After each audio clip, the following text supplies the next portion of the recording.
Contract ম্যারেজটা একদমই ১ ঘন্টার একটা নাটক ছিল।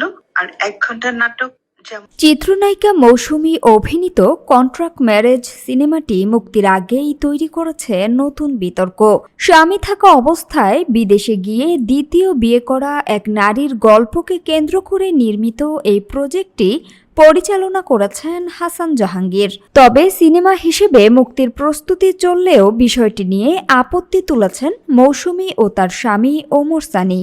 হাসান জাহাঙ্গীর পরিচালিত একটি নাটক হয়েছিল রোববার এক ভিডিও বার্তায় ওমর সানী দাবি করেন, এটি আসলে সিনেমা নয়, বরং একটি নাটক হিসেবে শুটিং করা হয়েছিল।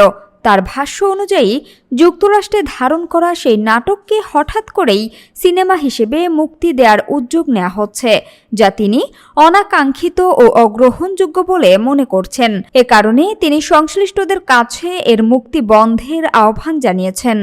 আপনি যদি আপনার বউয়ের সাথে টেলিফোন করে কারো শোনান যে তোমার ভাবিলেও কথা বলছি, আজকাল কেউ করে এগুলা, এইটা আল্লাহ উনার শুভ। একই ভিডিওতে নিজের অবস্থান ব্যাখ্যা করেন মৌসুমীও। তিনি জানান, প্রথমে 1 ঘন্টার নাটক হিসেবে কাজটিতে অংশ নেন তিনি এবং পরবর্তীতে টেলিফিল্ম হিসেবে প্রকাশের কথা বলা হয়েছিল। সে অনুযায়ী অতিরিক্ত শুটিংও করেছেন তিনি, কিন্তু এখন সেটিকে পূর্ণাঙ্গ সিনেমা হিসেবে মুক্তির ঘোষণা দেয়ায় তিনি হতাশ।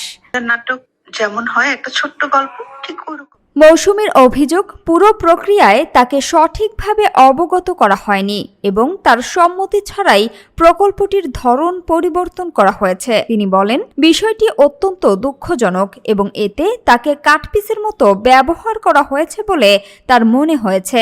এদিকে ওমর সানী জানিয়েছেন, বিষয়টি নিয়ে তিনি আইনি পদক্ষেপ নেয়ার প্রস্তুতি নিচ্ছেন এবং ইতোমধ্যে সংশ্লিষ্ট বিভিন্ন সমিতিতে অভিযোগও জানিয়েছেন। উল্লেখ্য, আগামী 15 মে সিনেমাটি প্রেক্ষাগৃহে মুক্তির কথা থাকলেও এই বিতর্কের জেরে এর ভবিষ্যৎ নিয়ে অনিশ্চয়তা তৈরি হয়েছে।